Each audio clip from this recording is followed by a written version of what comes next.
প্রতিনিধিত্ব করতে পাঠানো না, তিনি সিও মাইজভান্ডার শরীফেই আছেন। কথা বুঝতে পেরেছি? আমি গৌসুল আজম প্রসঙ্গে আমি একটু কথা বলবো আপনাদের।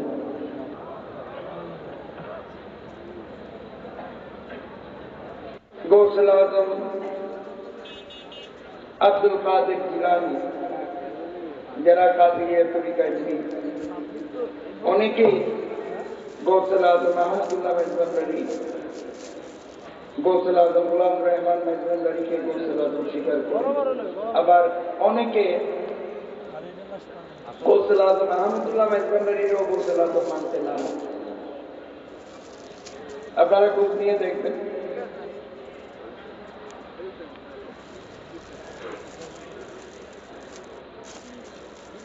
কথা বুঝতে পেরেছে? কারণ কি? তারা বলে গৌসুল আজম একজন। আমার এখনো মনে আছে, আজকের থেকে 20 বছর আগে, আমি নামই বলে দিচ্ছি, কুমিল্লাতে একজন পীর সাহেব, উনি এখন ইন্তেকাল করেছেন, ওনার নাম হচ্ছে ডক্টর আহমদ মিয়া। সে গৌসুল আজম আহমদুল্লাহ মেজবান্ডারিরে, গৌসুল আজম গোলামুর রহমান মেজবান্ডারিরে গৌসুল আজম মানতেই নারাজ। সে প্রকাশ্যে মাইকের সাথে বলছে।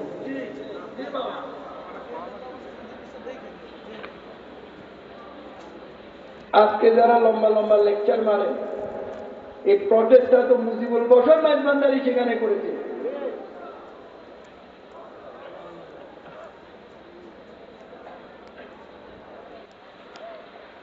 কুমিল্লা টাউনের মধ্যে বলেছি, কুমিল্লার থানায় থানায় বলেছি, এমন কোন কুমিল্লায় থানা নাই যে মুজিবুল বশর মেজবান্ডারি যায়।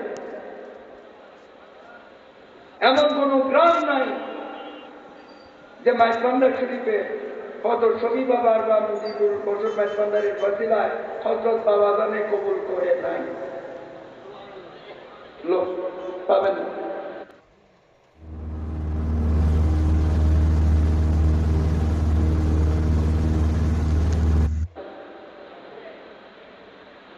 এমন কোন থানা আপনারা বাদ পাবেন। তাইলে এগুলো তো বাইরে ফাইট। কারণ আমরা যদি মেজবান্ডার শরীফে বসে ফাইট করি তাহলে তার লক্ষ্য করে দেখবেন, এই যে শেরা বাংলা সাহেব, তিনি পূর্ব পাকিস্তান, পশ্চিম পাকিস্তানে আহলে সুন্নাত ওয়াল জামাতের ইমাম ছিলেন, তাই না? তিনি দেওয়ানে আজিজ কিতাব যখন লিখেছেন, তিনি দেওয়ানে আজিজ কিতাবের মধ্যে গৌসুল আজম আহমদুল্লাহ মেজবান্ডারিকেও গৌসুল আজম লিখেছেন, গৌসুল আজম গোলামুর রহমান মেজবান্ডারিকে সাজিয়ে গৌসুল আজম লিখেছেন। তো এইটা কি বাবা ভান্ডারির কোন আওলাদে ওনারে দিয়ে লাগাইছিল? উনি কি অজ্ঞানী ছিলেন? যিনি তৎকালে সৌদি আরবে বাদশার সাথে চ্যালেঞ্জ করে শানে রিসালাতের উপরে তিনি আরবিতে বক্তব্য দিয়েছিলেন।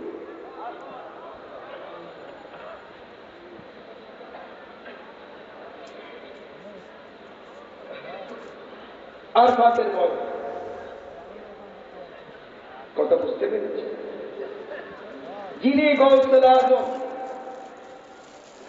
ওনার প্রচারের প্রয়োজন হয় না। আল্লাহ কুরআন শরীফে বলেছেন, ওয়া কাফা বিল্লাহি ওয়ালিয়া ওয়া কাফা বিল্লাহি নাসীরা। আউলিয়া আল্লাহর সাহায্যকারী আমি আল্লাহ, উকিলও আমি আল্লাহ। সুবহানাল্লাহ। কুরআন শরীফ আল্লাহ আরো বলেছেন, বিসমিল্লাহির রহমানির রহিম, ওয়া তুইজ্জু মান তাশাউ ওয়া তুযিল্লু মান তাশাউ বিয়াদিকাল খায়র। ইজ্জতের মালিকও আল্লাহ, বেইজ্জতের মালিকও আল্লাহ। যেখানে আল্লাহ প্রদত্ত ক্ষমতা বলে গৌসুল আজম আহমদুল্লাহ মাইজভান্ডারী গৌসুল আজম, যেখানে আল্লাহ প্রদত্ত ক্ষমতা বলে গৌসুল আজম গোলামুর রহমান মাইজভান্ডারী,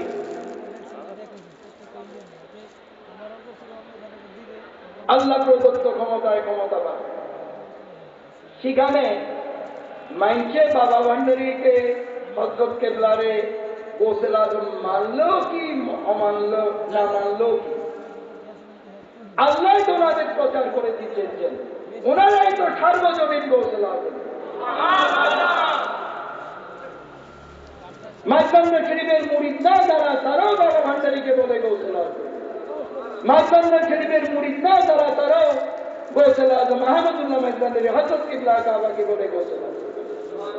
ওনারা তো সার্বজনীন গৌসুল আজম, কারণ আল্লাহ স্বয়ং আল্লাহ ওনাদের প্রচার। এখানে বন্দায় কি লেখলো বইয়ে না লেখলো, ওই কলম খোঁজাইতে খোঁজাইতে কবরে চলে যাবে ইনশাল্লাহ।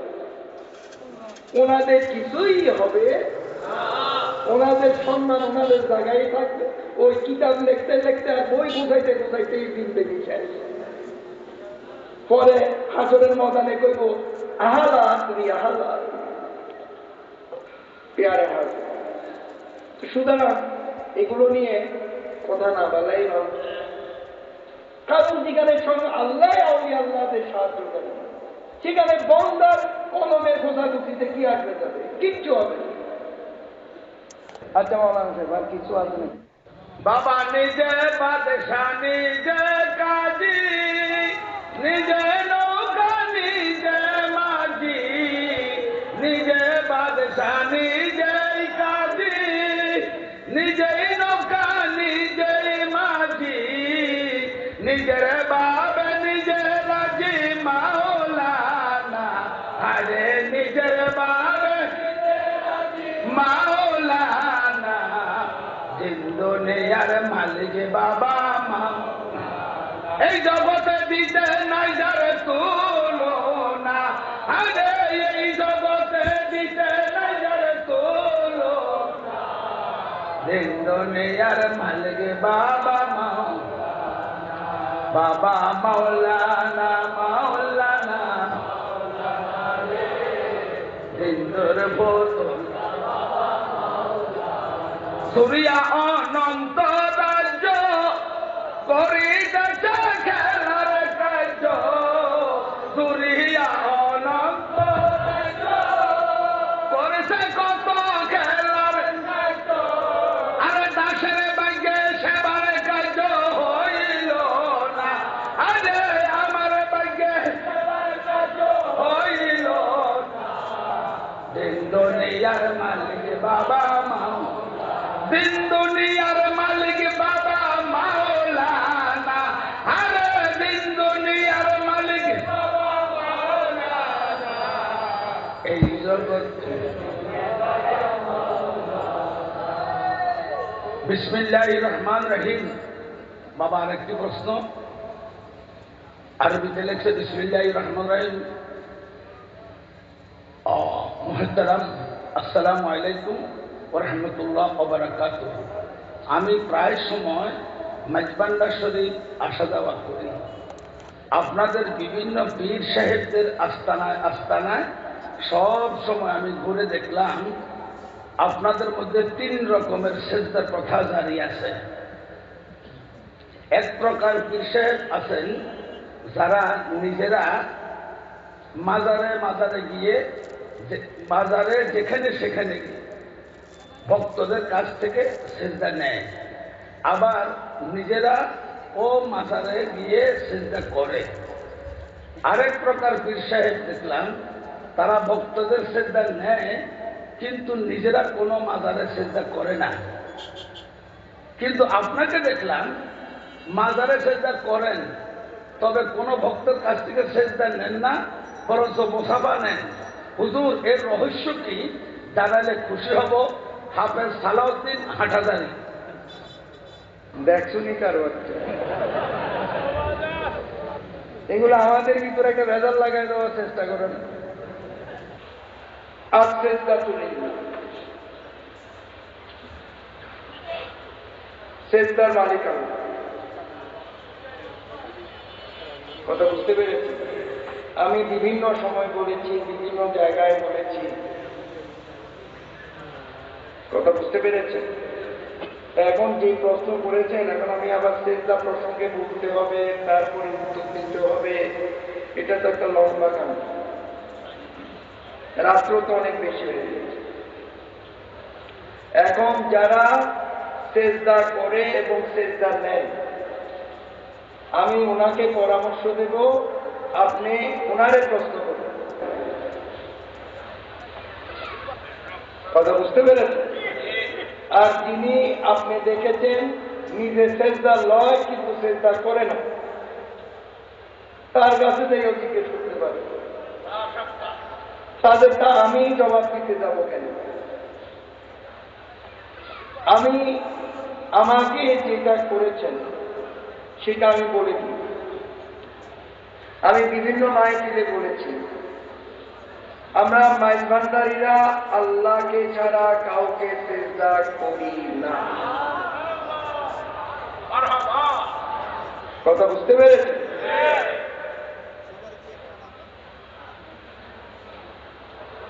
গৌসুল আজম আহমদুল্লাহ মাইজভান্ডারী, যার রোজা পাকে গেলে আল্লাহ স্মরণ হয়ে যায়, আল্লাহকে ভালোবাসতে ইচ্ছা করে, রসুলকে ভালোবাসতে ইচ্ছা করে। আরেকটি বললাম, আরো কয়েকটি বলেছি, আমি শুধু দুটাই বলবো, মনে হয় গলা স্বরভঙ্গ হচ্ছে, গলাও ব্যথা করছে। বিসমিল্লাহির রহমানির রহিম। আল্লাহু নূরুস সামাওয়াতি ওয়াল আরদ। আল্লাহ বলছেন, আমি নূর রূপে সর্বস্থানে সর্ব জায়গায় বিরাজমান আছি। ওনাদেরকে বললাম যে আমি দুটা বের করে দেই, আপনারা কে? ওনারা বলেন যে আয়াতগুলোকে কাটলে তো আমরা কাফের হয়ে যাবো, আমরা আয়াত কাটতে পারি, কোরআনে হাত দিব। তো যদি না কাটে তাহলে আল্লাহর কথা মতে বোঝা যায় রসুলের রোজা পাকে আল্লাহ আছে। তাহলে আমি জিয়ারত করবো, এদিকে ফিরাম, মুনাজাত ওইদিকে ফিরাম। তো ওনারা এক কথা আমারে বললেন, ইন্নামাল আমালু বিন্নিয়াত, তোমার নিয়ত শুদ্ধ। আচ্ছা, তো বলে এই যে শিরিক করলাম, সেজদা দিলাম। আমি বললাম যে আমার ছোটবেলা থেকে ইচ্ছে ছিল আমি আল্লাহর ঘর তাওয়াফ করব, রসুলের রোজা পাক জিয়ারত করব, হজ করব। এবং আমি প্রতিজ্ঞা করেছিলাম যতদিন আল্লাহ আমাকে হজ নসিব না করাবেন, রসুলের রোজা পাক জিয়ারত না করাবেন, ততদিন বাংলাদেশের বাইরে কোনো দেশে আমি যাব না। 87 সনে হজ করার পর ইনশাআল্লাহ বহু দেশে আল্লাহ আমাকে নিয়েছে। তা আমি ওনাদের বললাম, এই মসজিদে নববীতে ঢোকার 10 সেকেন্ড আগে, 20 সেকেন্ড আগে, 30 সেকেন্ড আগে, 1 মিনিট আগে আল্লাহ ইচ্ছা করলে তো আমাকে নিয়ে যেতে পারতেন। কি বলছেন? পারতেন না? যেহেতু যদি নিয়ে যেতেন তাহলে রসুলের রোজা পাক আর আমার জিয়ারত হতো। যেহেতু সশরীরে আল্লাহ রসুলের রোজা পাকের সামনে আসার তৌফিক আল্লাহ দান করেছেন, তা আমি আল্লাহ দরবারে শুকরানা সিজদা করি।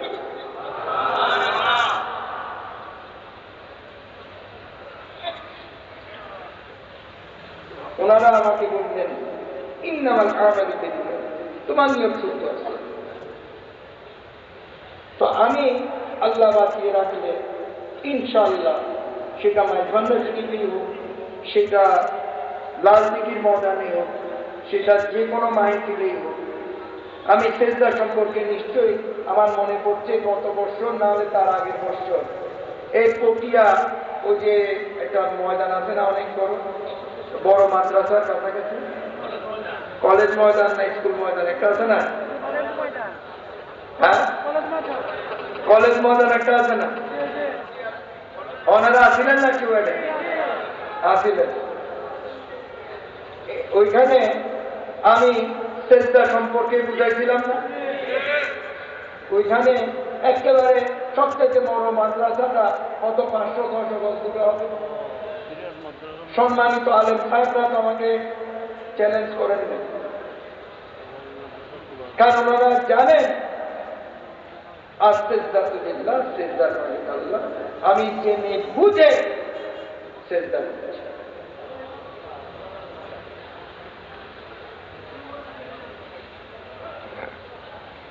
কথা বুঝতে পেরেছে তো? মুজিবুল বশর মাইজভান্ডারি সেজদা নেয় না, মুসাফা করে। আপনার এত দাদা হয়েছে কেন? আপনার এত পোড়ায় কেন? আমি মুসাফা করব না, সালাম নিব না, কি করব, এটা আমার ব্যাপার। কি বলবে? এটা নিয়ে ওনার এত পোড়ানোর দরকার আছে? আর পোড়ানি যদি লাগে তাহলে ডাক্তার দেখে চিকিৎসা করবে। বাহ, সুন্দর তো। এটা প্রোটেক্টর মেটাল ডোর, খুবই মজবুত। বেডরুমে কি দরজা